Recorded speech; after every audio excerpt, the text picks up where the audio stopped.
The Devil's Advocate by Excessive Smash. Read by a bag of Vicodin. Lisa, my dear, we talked about this. Ugh. I'd been in high school when that bitch Jessie had tried to slap me for, get this, giving her boyfriend the evil eye. The hell does that even mean? Anyways, I'd caught her hand and made her slap herself. Why are you hitting yourself? Aw, man, her face had been quite something as me and everyone in the hallway erupted in laughter. But the vision shattered, and there I was, lying on a mat in the middle of a large, white, empty room. There were hundreds of thousands of mats spread out in either direction with people laying in them, every human who wound up here in the history of man in this one, impossibly large, white, sterile hall. There were sounds of screams and crying all over the place, and a few unthinkable monstrosities walked among the rows, delighting in the moans and screams of the damned as they tossed and turned, reliving the worst moments of their lives. They all gave me a wide berth.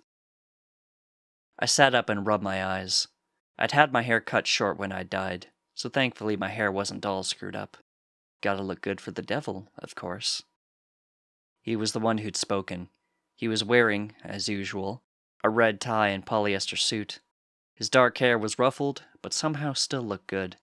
He wore a resigned expression on his face. "How's it going, Lucy?" I asked. Lucifer closed his eyes and took a deep breath. He hated when I called him Lucy. "Count to 10, I suggested helpfully. "I've heard it helps." His fist clenched and unclenched, and he let out his breath in a rush. "Lisa, this is hell. The people here relive their horrible lives and scream and cry in their trance. We demons feed on it. But you laugh like just now. You realize what that does to the ambience of the place?" As if on cue, the man next to me started screaming his lungs out, presumably reliving some horrible moment. Lucifer smiled. "See? Music to my ears." I shrugged. "Listen, Lucy." He flinched as I said the name, and I allowed myself a smile. "I can't control what I do in my sleep, and even if I could, I have no desire to do so. And I'm not hurting anyone." "Not hurting anyone, my ass!" Lucifer blurted. "You remember Shoggoth?" "Ah, Jesus Christ." Lucifer's nose scrunched up at the name, but he gave no further reaction. He hated the word Lucy far more. "That was once. I apologized." Lucifer gave me a deadpan look. "He thought you were going to scream in horror, but you gave a laugh of excitement. It's like opening your mouth to eat, but instead of food, someone shoots you with a bullet. Shoggoth is still not even back at 50%. I smiled as I remembered that moment. I'd been reliving my first skydive. I was parachuting over the city, and I'd landed in some celebrity rooftop pool party. My entrance was so epic, no one kicked me out. Man, that place had the best drinks of my life. Lucifer snapped his fingers to bring my attention. "Have you been listening, Lisa?" I gave him a sheepish smile. "Not really," I said. "Sorry." Lucifer massaged his temples. "If only hell was back like it was in the old days, with lava and the torture." Lucifer shook his head and stood up. "You still don't want the heaven transfer?" he asked. "I can call in a favor, get you there." "I really doubt it's better than this, Lucy, though I appreciate the offer," I said, and flashed him a smile dripping with sincerity. Lucifer nodded as if expecting the answer, and began to walk away. "Till next complaint, then, Lisa." But I was already down under, reliving that time I was in a jousting tournament with rhinos as mounts.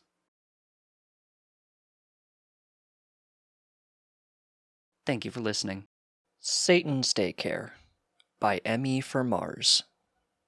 Read by a bag of Vicodin. Satan sighed as he called out to his secretary.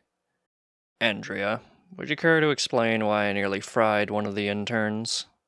He shook his head to put out the bits of hellfire that clung to it. Careful now, he thought. No need to ruin anything else in here. Beyond the still smoking scorch mark in his throw rug, his office was still immaculate. His desk was free of clutter, only holding a data tablet of this week's numbers and projected figures for the next several months. The two ergonomic chairs were set slightly askew in front of it, matching the set of four currently assembled as a tasteful art piece towards the back wall of the room. Abaddon had insisted that it would draw the eye of those entering the space, inviting rather than distracting, while still providing a necessary function should an emergency meeting need held here. For once, Satan had to agree. His Aranya's division really knew their stuff when it comes to interior decorating. It was at their suggestion that his many trophies and contacts were moved to the gallery, which opened up space for his newest installation. It was one he had been looking forward to. The one that made a corner of his office feel the most like Earth any damned could hope to find in hell. The one that he worked overtime for the last several centuries for just one day of peace with before it served its function. Of course, that blissful moment was ruined, and Satan nearly had to call the Aranyas back to redecorate again. His secretary appeared in the doorway, having muted her headset. "My apologies, sir. He came barging through before I could stop him. There seems to be some disturbance on the upper levels that had me distracted," Andrea stated. "It's fine, Andrea. I guess I just forgot what today was," Satan said. "Can you spare a moment?" "Certainly, sir," she replied. "Just let me wrap up with my current call, and I'll be right back." Satan marveled as Andrea strolled out of the office, once more reminded why he hired mortals so often. She was already coordinating the rest of his staff into action, whereas a demon in her role would be away from its post, fighting its fellows in an attempt to steal glory for what amounted to a jammed photocopier. Most humans, for all of their faults, at least knew how to prioritize their tasks so as to solve a problem rather than add to it, unlike the demon still babbling before him. The lesser demon was staring blindly at the office's closed curtains, hiding the inferno beyond. Satan could hear it muttering something over and over while it rocked in its place. Some of the hellfire was eating at its clawed foot, but it didn't seem to notice. "Must be in shock," Satan mused, before grabbing hold of its arms and shaking roughly. It had the desired effect. "My liege?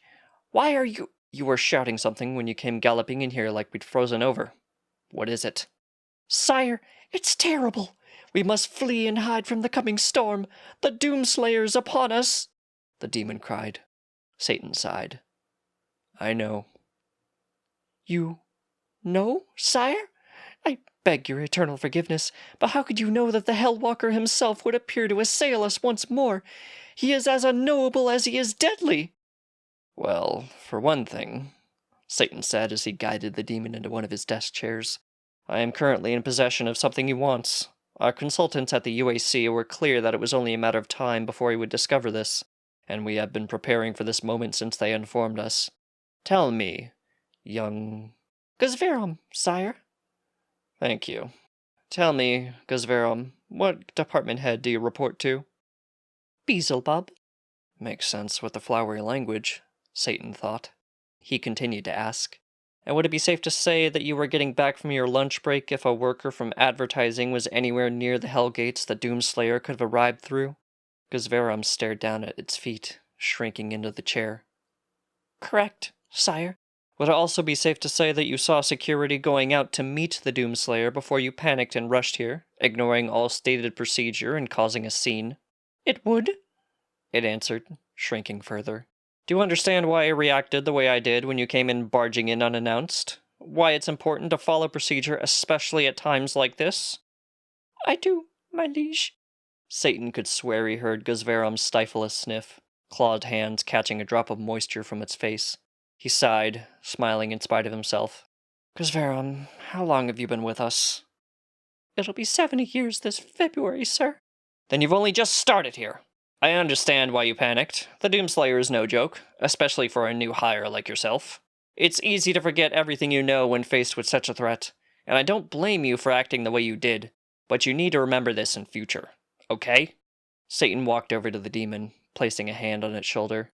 "I'm not angry with you, just a bit disappointed. I know you meant well, even if your execution needs work." Guzverum wiped his eyes as it hiccuped. "Thank you, sir." "It's not a problem, Guzverum," Satan smiled. "Remember that my office door is always open, though perhaps schedule it with Andrea next time." "I will. Sorry, and thank you again," the lesser demon stammered as best as it could before briskly rushing out the door. Satan let the smile hang on his face until Andrea reappeared, data tablet in hand. He grimly looked around his office.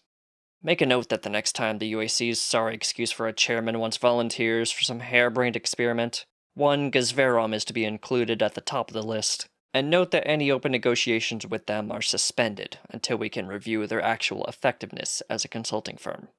Very good, sir. Will there be anything else? No, Andrea. That will be all for now, Satan decided. You'd best get to Shelter yourself. He's bound to show up soon, and there's no reason for you to be caught in the crossfire. The secretary bowed her head.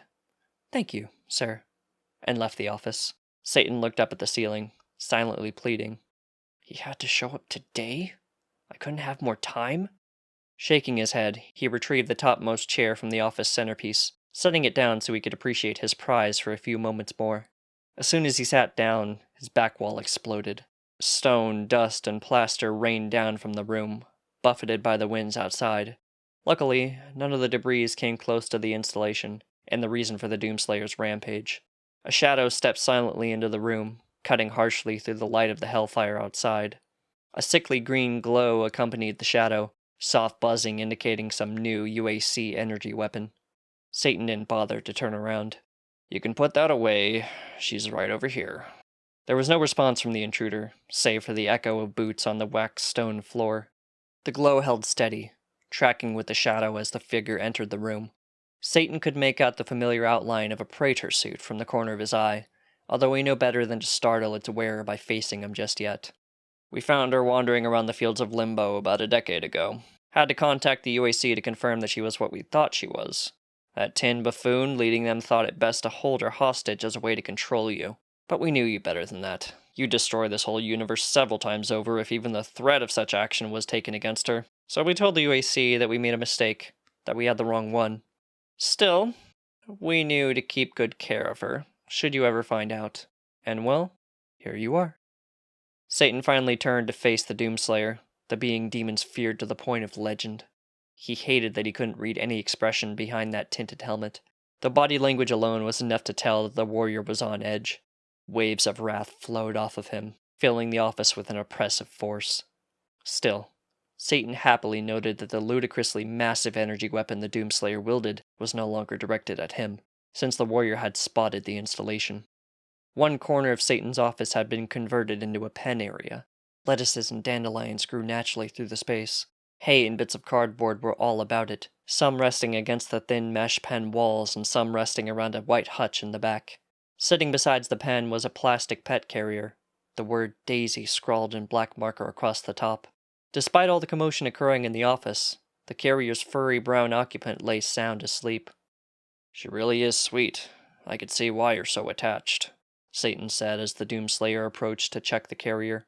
You should know that I've arranged for a portal to be opened nearby so that you don't have to fight your way through any more of my staff. If you head out those doors there, you'll pass the portal on your right. It will take you where you want to go. Don't take this the wrong way, but wherever you go, please stay there. The Doomslayer held the pet carrier in one arm, while brandishing a shotgun in the other. Giving Satan his back, he made for his exit. Satan called out, Doomslayer? One more thing. The figure froze in the doorway, as if sensing a trap. If you happen to run into Samuel Hayden, punch him in the face for me. There was no outward reaction, although Satan was willing to bet this was the first time that the Doomslayer agreed with the demon on anything. Without a word, he and his pet left. Satan looked back to the pen, thinking of all that would need to be addressed regarding his latest visit. To no one in particular, he mused. I'm gonna miss that rabbit. Thank you for listening. The Boss Stage by Not That Type of Tranny. Read by A Bag of Vicodin. Satan sat bolt upright. His Samsung Galaxy S666 hit the ground, cracks obscuring our metal. He'd heard of this Doom guy from the mouths of demons, using the radios of the Phobos and Deimos installations to communicate with Hell. The figure clad in green armor, armed with a pump-action shotgun, tearing his way through section after section of the worst Hell had to offer. Satan chewed his nails, careful not to cut his tongue. Doom guy. The first wave of this monster's kind were fodder. A squad of these soldiers were allowed into the base. Minutes later, they were meat. It was over in a blink. The last soldier to go went bravely. Even as the Pinky Demon took the Marine's head in its jaws, he managed to get one last burst of plasma downrage, dispatching an imp and a former human before his skull caved in. That, it seemed, was that. They had lost a mere 20 monsters. For an hour, all was silent, until an imp, in command of the hangar of the Phobos base, saw, out of the corner of his eye, a single figure clad in the same green armor that now littered the floors of the base. He had something in his hands. The imp squinted, his red eyes straining to see. It was a pistol? The imp chuckled. He'd have some of the formies deal with it. Satan heard this as well. The human with the pistol must have lost his mind. The previous men came with a frightening array of arms, only to meet a bloody end in no time. This soldier was fucked. There's a line, Satan thought, between bravery and stupidity. He'd be dealt with promptly. But as the carcasses piled, Satan grew uneasy. The humor had gone. This monster was special. The second Baron, presiding over the Phobos installation, 15 pink feet of sinew and muscle, throwing balls of plasma that could turn a pink demon into a steaming pink puddle, found himself on his knees, facing the dead, mutilated corpse of his brother. Then, Doom Guy emptied his shotgun into the back of the demon's horned head, showering the first and the second's neon green blood. The teleporter meant to thrust Doom Guy into the monster-infested room on Deimos came close. He emptied the room, and 2 imps jumped him. They very nearly finished him, their spines tearing into his armor and flesh, until a gardening implement sawed them in half. The monster simply absorbed a soul sphere, his wounds sealing themselves. Standing straight and tall, he racked his shotgun and marched into the shores of hell. Satan tried to convince himself that the monster would face his fall soon enough. He'd have a special chamber waiting in the fires of hell. Some pinky demon BDSM seemed to be in order, if any were left. They were dropping like flies, the demons. Lead pellets, plasma, and even fists sending the freak show back to whence they came. He tried to calm himself. He was sweating pure fire. The cyber demon, the skyscraper of flesh and cybernetics simply would not be vanquished. The mere sound of its bellow had driven some to insanity. It was under Satan's command, but even he was hesitant to do something that might displeasure it. The mass of muscle and machine could be as cruel to its allies as its enemies. It was 1436, 10/14/2045, 3 days and 6 hours since the demons of the Phobos base first bore witness to the brave Marine who would slay them. The Deimos base was quiet. Anything that once moved ceased to do so. Lead and plasma ensured such. An explosion broke the silence filling the halls of Deimos. The cyber demon took one last rocket to its gut. A howl like the planet tearing itself in half erupted from the throat of the once mighty demon as it swayed and came crashing down. The flesh covering its bones began to fall off. Just a skeleton with cybernetic enhancements remained. Satan heard the earth-shattering howl all the way from the depths of hell. It was an unmistakable sound, embodying the rage and the pain of all those trapped in the warm embrace of hell. He began to tremble.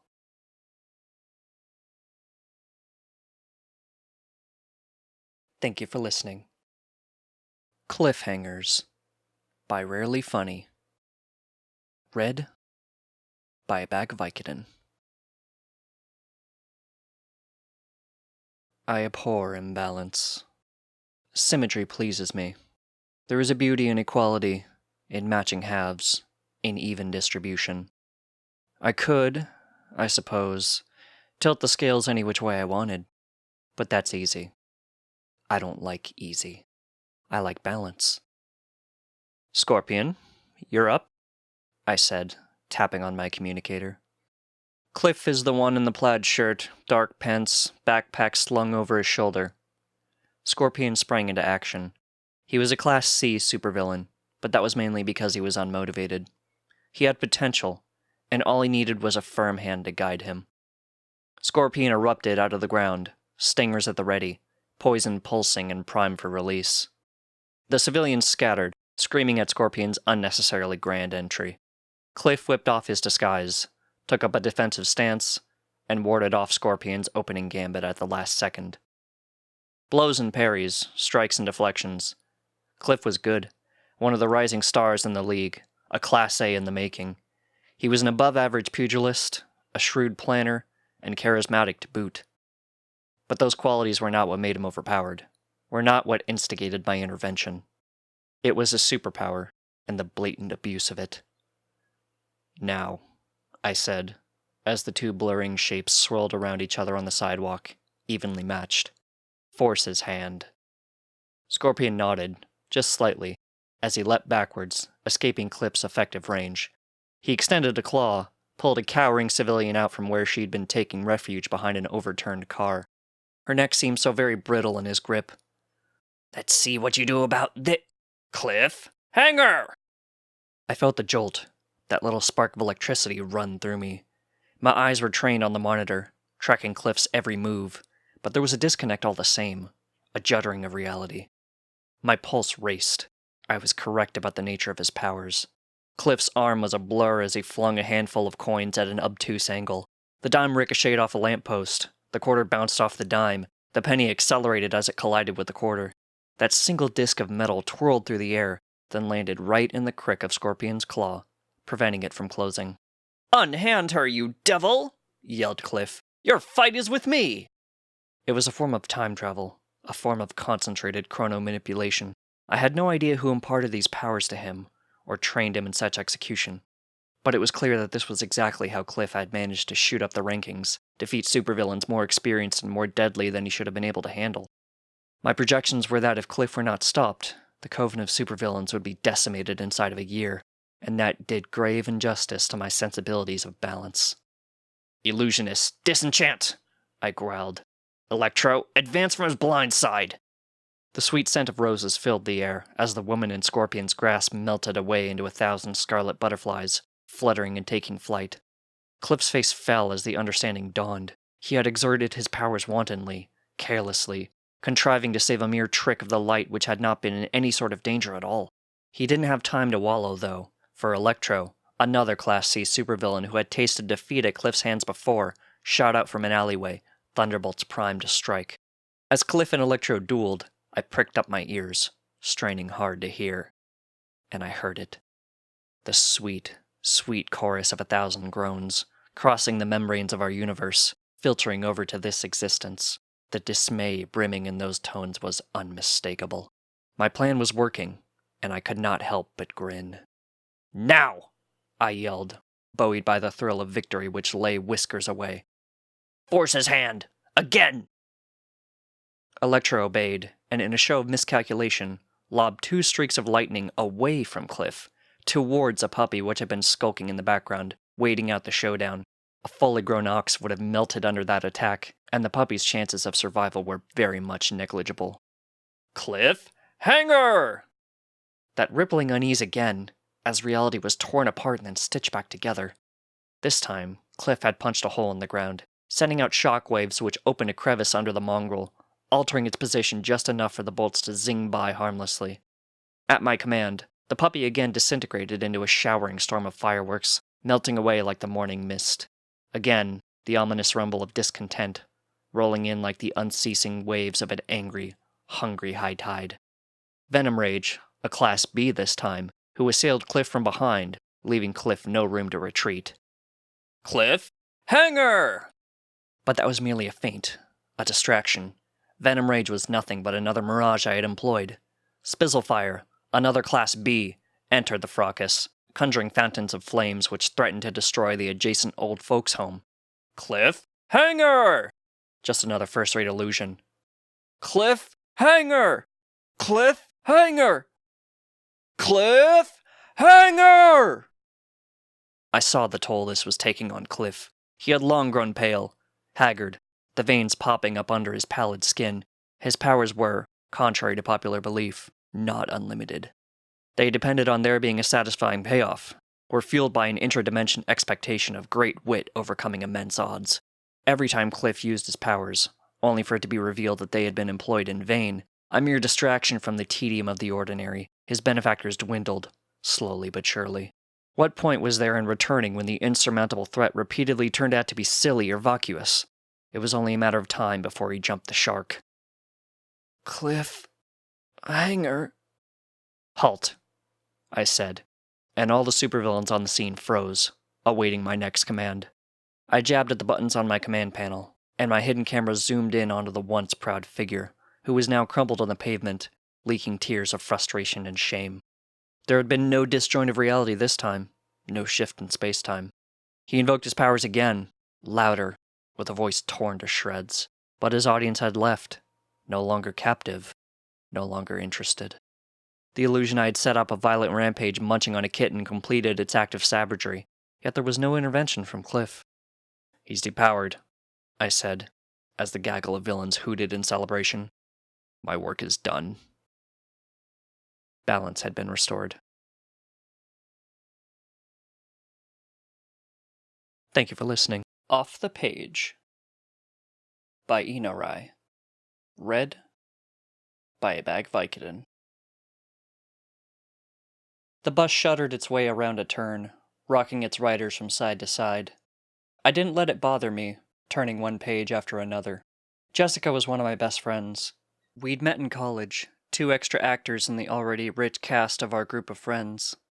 The 2 of us didn't have a lot in common, really, but it was never difficult to talk to her.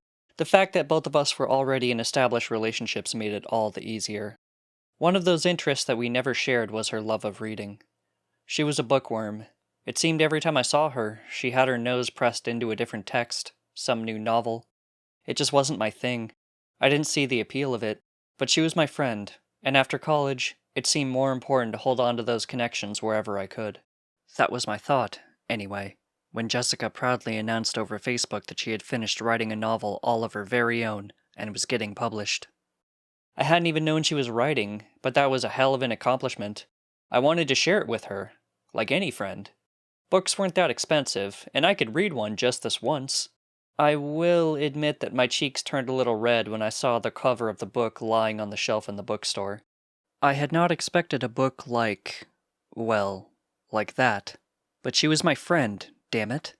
Which left me on the bus, riding steadily towards home. Page after page turned dutifully under my fingers as I worked my way onwards, but something didn't sit quite right with me. The further in I read, the more it sank in just what was so wrong. The main character being so lovingly described in this sultry romance novel was standard fare for the genre. Tall and broad, with dark hair. Reading that really didn't set off too many alarms, despite that I'd been first pick for football all through high school for my early growth spurt. The fact that Samantha, my wonderful girlfriend, often joked that she only kept me around for my thick mane of rich black hair was simply not relevant. It was a trope, nothing more. My stomach started rolling as Jessica detailed with vivid imagery the exact ice blue shade of his eyes. Eyes like a wolf, the narrator said. Jessica had told me on multiple occasions I had wolf eyes, whatever that meant. But that didn't mean anything, I told myself. It was just more romance novel jargon, standard fare. It wasn't surprising that Jessica used the same vocabulary in her speech that she did her writing. The next page turn left me staring at the words lying in neat rows before me, though. I had a tattoo. On my arm. It was pretty big, and not exactly something I tried to hide, so most of my friends had seen it before. A stylized eagle, matching an identical one that my brother had. She wrote about it with such clarity. Maybe I was being stupid about the whole thing. It was just a stupid tattoo. But even as I tried to convince myself of that, I knew it wasn't going to work. There was no way. Jessica had written me into a romance novel, as the main love interest. My cheeks more than a little red. I slowly turned the book over and started flipping through the pages at the end. It slammed shut a moment later as my heartbeat began to race. Definitely the main love interest. My mind raced. Jessica knew I was going out to buy her book. She was supposed to come over in a few hours and sign it, damn it. I had said I was going to read as much of it as I could before then. What was I going to do? Did Jessica have a thing for me? But she had Greg, and I had Sam. She knew that, and she'd never... Adrenaline shot through my veins as all the little clues she dropped over the last years took on new, terrifying context. Afternoons spent lounging around when she seemingly wanted nothing more than just to watch Netflix with me. Invites to go get coffee. Jessica had a thing for me. The thought horrified me. Sam was going to read this book too. What was I going to do? The bus dropped me off at the stop in front of my house. I drifted towards the front door in a cloud of horror. I needed to tell Jessica I wasn't interested. I needed to warn Sam. God, I needed to get out in front of this before I... The key I stuck into the lock didn't turn a deadbolt. It was already unlocked. I froze. The neighborhood wasn't high crime or anything. Did I just forget to lock it before I headed out? Cautiously, I pulled it open and stepped inside. Everything looked like it was still there. The TV was still hanging from the wall, all our consoles and valuable electronics waiting on their shelves. I swore under my breath as I exhaled all of the tension that had been building up. Pulling my coat off, I made a beeline for the bathroom. I'd feel better after a cold shower. A really cold shower. The click of the door locking in the room behind me brought me up short. I spun on my heel, coat flying out beside me, and stopped. Greg stood by the door, swaying slightly. An open bottle was in one hand, a knife teetered in the other. "Sit down, Jake," he slurred, gesturing towards my couch. The bright pink corner of a book was barely visible, jammed into his pocket. "Oh, hey, Greg," I said, my mind racing. How'd you get in here? Listen, Sam's off work and she's supposed to be home any minute, so you should... Sam's key dangled from his pointer finger as he waved it at chest level. It clattered against the blade of the knife. My heart sank. He grinned humorlessly. She ain't coming. She's got friends, you see. Friends who read books. Shit. Listen, Greg, Sit down, he spat. I flinched back, trying to remember where I'd put my cell phone. Too far to be of use, anyway. I sat. He staggered forward, his face inches from mine. Let's talk, shall we? About you and Jessica. Thank you for listening. You're an evil overlord who has ruled over your dominion for ages. You're secret. Social services are well funded. Orphanages are places of love. The pediatric wings in hospitals are state-of-the-art. Thanks to this, no child has the tragic backstory necessary to become the hero that defeats you. The Inquisitor was curious. Everywhere she traveled in the kingdom, the casual violence she'd experienced elsewhere seemed absent. Like realizing something is missing, but then not quite remembering what. After a few weeks of travel, looking in the high places and the low, wherever they could be found, the Inquisitor had come to the conclusion that these weren't really quite people she was seeing. They were happy. A feeling of safety and security in the most public of places led to people dancing freely with wild abandon with a good tune. Weekly gatherings of the local community. Beggars, homelessness, hunger, and prisons were non-existent. People took care of one another. I'm trying to reach the ruler of this kingdom, she asked. A local man, a perfect stranger. She needed anonymity. No one else would tell her how it all worked. He looked at her and smiled. Why? Why do you need to see him? Because I don't understand what sets this realm apart from the realm I come from. A holy man? He seemed to have a bit of that air about him to her eyes. I see. Well, if you truly wish to understand, come with me. Doors opened. It still astonished the Inquisitor how smoothly the society operated when one was clear about where one was going.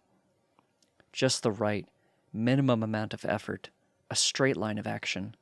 It wasn't always perfectly timed, but it was close and it was almost magical. Very little wasted effort. The Inquisitor had been seated in silence for half an hour, idle thoughts running back and forth in her head. Curiosity, wonder, paranoia. Being alone with herself for so long, When was the last time she was able to think this clearly? A chime.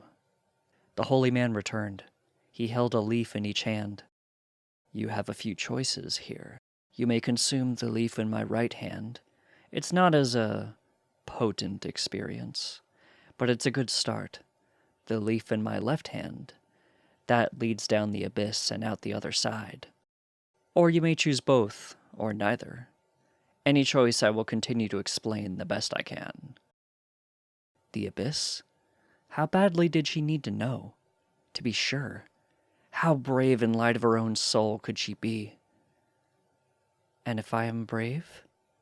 Then take both, and I will explain as much as I can for all that you are able. The Inquisitor nodded.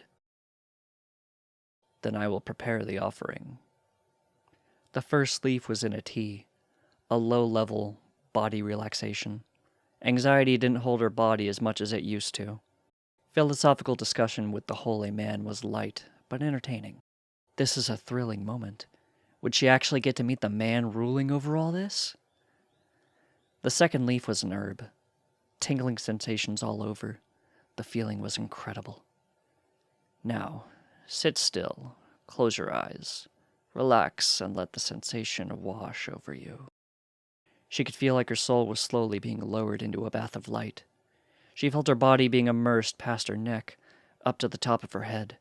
Another sensation of a healing heat merging inside her head, between two halves. All that light accumulated to a single point at the top of her head. The holy man clapped his hands. Her eyes opened. You have questions. You may ask 3 for now. The man in front of her was not the holy man she was before. His face and features seemed a bit distorted, almost dreamlike. Who are you? A guide. I'll not let that one count. They smiled. I want to meet the king of this kingdom. You have. Confusion.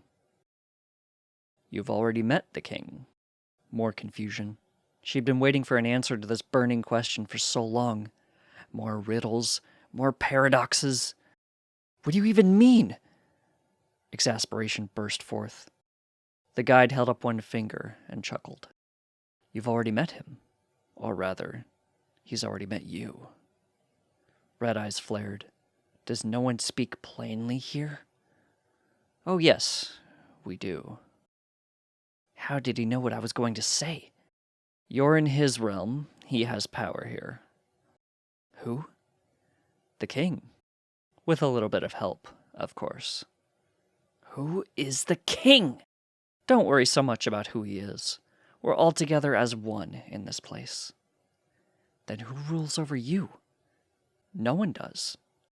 Then who are you? Nobody, nothing, and everyone and someone. The guide clapped his hands again. The figure across from the Inquisitor seemed like the holy man he was before. A sudden bite of anxiety. Was he the king? 3 questions. You've been given a gift of walking as one of us for a time. You'll know who to ask for help, and when.